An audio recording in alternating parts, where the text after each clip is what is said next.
he just said. I'm Gabriella. I'm the youngest of the 4 granddaughters. Nonna wasn't just a grandmother to me. She was a force of love, tradition, and strength. She had been my only grandparent for my entire adult life. My mom's dad passed before I was born. My mom's mom passed when I was 5, and Nonna passed almost 20 years ago now.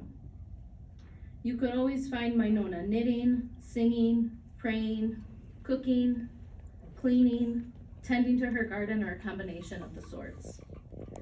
Most of my early memories with Nonna stem from our sleepovers and holidays. And of course, these events revolved around food. With her, food was love.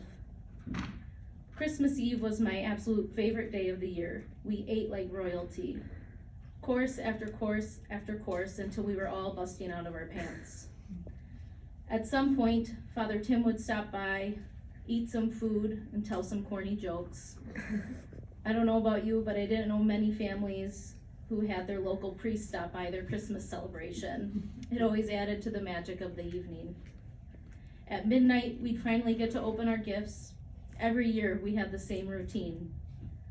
The granddaughters would open their respective envelopes from Nonna and Nono, open the card, take out the crisp $50 check, then put the card back in the envelope and give it back to them. We would get that same card the next year, and the year after that, and the year after that.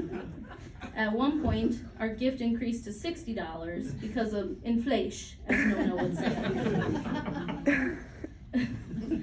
As a surprise to no one, we were well fed at our sleepovers and were asked what we wanted for the next meal during the one we were currently eating.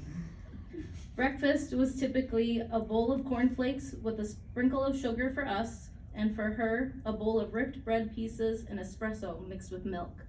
She would say everyone in her country had this breakfast. Every morning, bread and milk.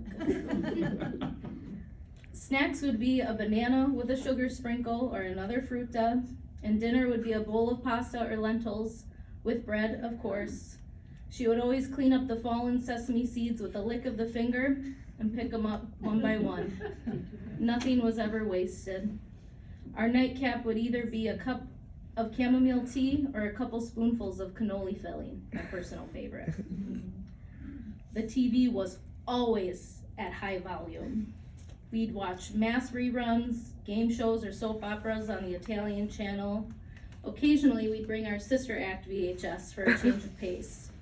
Nonna loved seeing the nuns on screen, especially when they sang and danced to the hymns. She'd always smile and say, "Brava, brava." Bath time was always an adventure. We aren't totally sure if it was for safety or for water conservation, but we were given a maximum of 2 inches of water in the tub. We'd shiver, but never question it was just the Nonna way. The grand finale of the sleepovers would be when both Nonna and Nono took their teeth out before bed. I thought it was the coolest magic trick and wondered if everyone's grandparents were as cool as mine. I always looked forward to my gummy nighttime kisses from them. The next day, she'd often take us to church with the nuns at St. Rita's. We felt like VIPs walking with her. And we all smelled the same because our final touch before leaving the house was getting a dab of her signature scent behind the ears. I loved listening to her say the responses and prayers in her language throughout the service.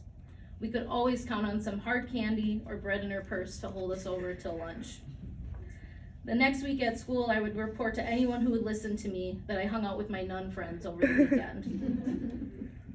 As I got older, the sleepovers became a little less frequent, but I would still go regularly throughout my 20s. And as that time went on, the dynamic of our relationship changed a bit too. From her taking care of me to me helping take care of her. I always did what I could to help out. Doctor or hair appointments, shopping the clearance rack at Kohl's, just spending time together. Sometimes I'd even pop over for a nap on the couch. When I'd wake up, "Gabriella, you want a pasta?" The answer was always yes, and somehow the water always boiled faster at her house. Every time I left the house, no matter the season, I got a new scarf, hat, or booties, or if I was really lucky, a custom knit sweater. Most everyone that came to her house wouldn't leave without something homemade from her. Watching Nonna slip away little by little due to Alzheimer's was heartbreaking and painful. The woman who had once taken care of me and so many others was now the one in need of care. I couldn't always be there in the way I wanted, but I did my best. As her English faded, our forms of communication dwindled down to smiles, hand-holding, and offerings of strawberry milkshakes. I don't think she ever met a sweet treat she didn't like. I miss her and have missed her so much, but I'm happy she's finally at peace. The night she passed, I told her I was proud of her and that she did a good job. She lived a full 90 years of life, bravely moved to a country with her young family not knowing the language or the culture. That is a strong woman. That is my Nonna. The world isn't the same without her in it, and although she is not here physically, I know that her love, her teachings, and her voice will stay with me and those who loved her forever.